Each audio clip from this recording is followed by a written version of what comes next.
talvez você não conheça ou não jogue RPGs OSR. Mesmo assim, conhecer algumas mecânicas inovadoras de alguns desses jogos pode ser inspirador ou até útil. Então fica aí que nesse episódio eu vou falar de 4 regras de jogos OSR para você conhecer.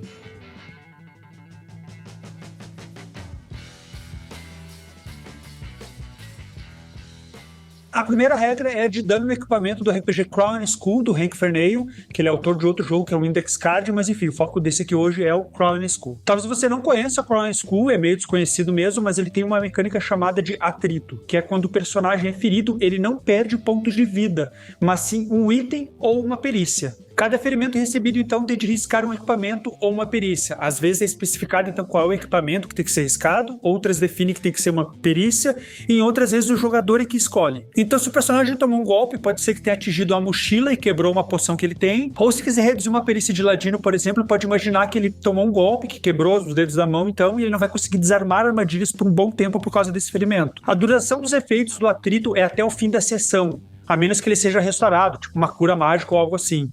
Em alguns casos, obviamente, o dano do equipamento ele pode ser definitivo, mas as perícias sempre podem ser recuperadas. Essa regra, então, é ótima para tirar aquela ideia de pontos de vida parecerem uma barrinha de energia, que o personagem vai tomando dano, até que uma hora ele cai. Aqui, cada dano vai sendo percebido pelos equipamentos que estão sendo danificados, que estão sendo quebrados, partes do corpo que estão sendo machucadas e impactando nas perícias.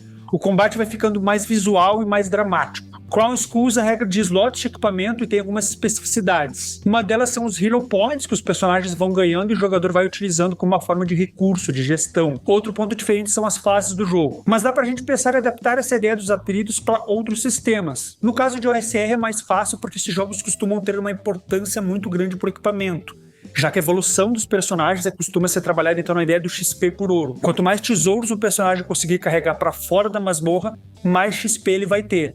Mas se estiver carregando bastante coisa e um golpe rasgar a mochila e começar a despejar moedas pelo chão, ele vai sentir bastante esse dano. Conhecer uma regra de Crown & School vale tua inscrição, né? Aproveita e ativa o sininho para receber notificação de mais episódios de jogos que infelizmente não chegam no Brasil. A segunda regra vem do Into the Wild, do Chris McDowell, um jogo que é estilo SR, mas tem uma identidade bem diferente, bem própria, né? Um mundo misterioso, bizarro, um lugar muito legal para ser explorado. Bom, a regra é não ter ataque contra defesa, e isso é excelente para jogos de alta letalidade. Vamos pensar assim, em jogos tradicionais que tem regras para ataque e defesa, sempre tem uma chance de a defesa sair melhor e por isso o ataque não ser efetivo. Seja uma defesa fixa, como a classe de armadura do D&D e jogos similares, ou sistemas em que um joga o ataque e o inimigo joga a defesa, não é tão difícil que a defesa se saia bem e o ataque nada faça. Só que isso não imprime a ideia de mortalidade, a ideia de que se eu entrar no combate eu provavelmente vou ser gravemente ferido, como é o clima, como é a proposta de muitos jogos e muitos universos. Isso fica ainda mais evidente quando a gente pensa em monstros. Imagina um dragão como no Game of Thrones ou Casa do Dragão. Se esse monstro atacar uma pessoa, não importa o quão bom cavaleiro ela seja,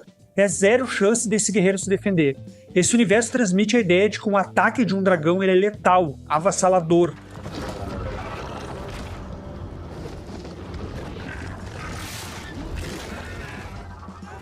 Ter um valor de defesa para comparar o ataque do dragão com o de um cavaleiro, uma pessoa comum, é meio estranho. Bom, Into the Wild resolve isso, nada de ataque contra defesa. É rolado o dado da arma, como um D6 se for uma espada, um D8 se for um machado e coisas assim, menos o valor da defesa do alvo, da armadura. Essa diferença, então, é o dano. Isso mesmo, rola direto para ver quanto dano causa. Você rola apenas o dano e tenta absorver ele. Isso faz os jogadores evitarem o combate, porque sabe que realmente vão se dar mal. Claro que o sistema detalha mais algumas situações, como por exemplo, se o atacante tiver uma vantagem evidente, ele vai rolar um D12 ao invés do dado da arma.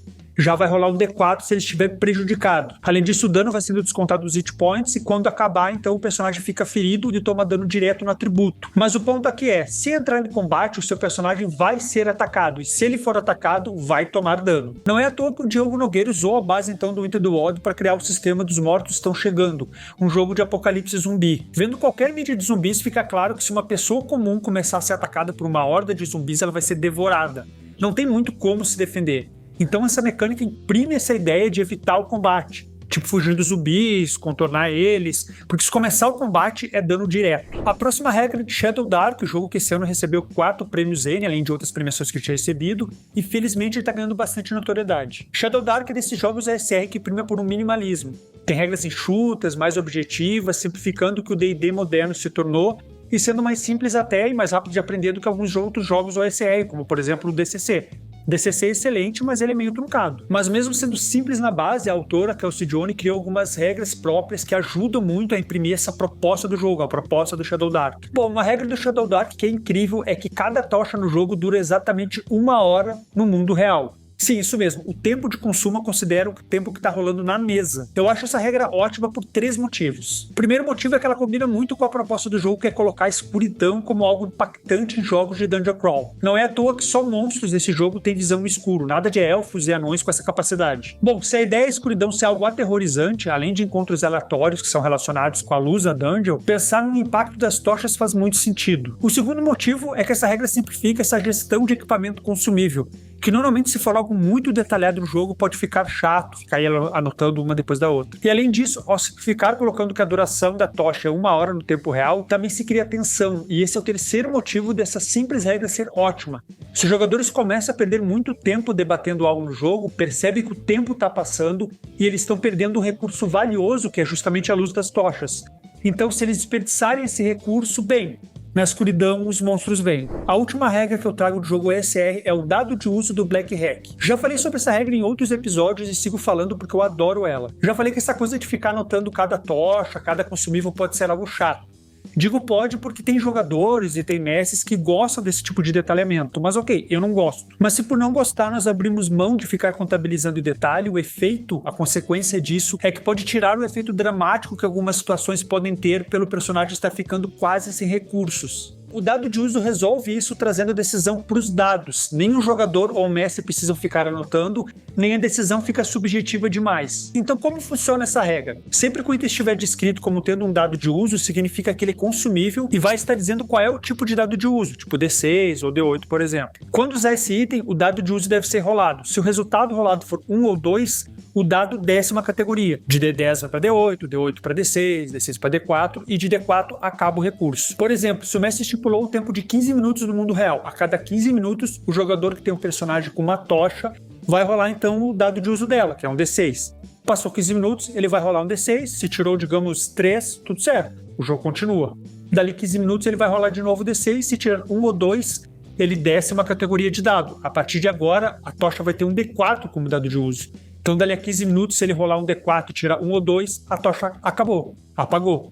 Se ele rolar um 3 ou 4, ela vai continuando indefinidamente. O mesmo vale para comida. Ao invés de ficar marcando a quantidade de rações consumidas, vai rolar então um D8 para ração, depois ela cai para D6, para D4, e quando no D4 rolar 1 ou 2, quer dizer que acabou a ração. No caso de munição, a rolagem é feita sempre que termina o combate. Então, enquanto está rolando a luta, o personagem não precisa se preocupar com quantidade de flechas ou de virotes que ele tem, ou que gastou, mas terminou a luta, rola o D8. Essa regra é ótima e também pode ser aplicada para qualquer coisa que represente então um decréscimo, que está se esvaindo, digamos. Na segunda edição do The Black Hack tem o dado de uso não só para esses itens que eu citei, mas também para doença.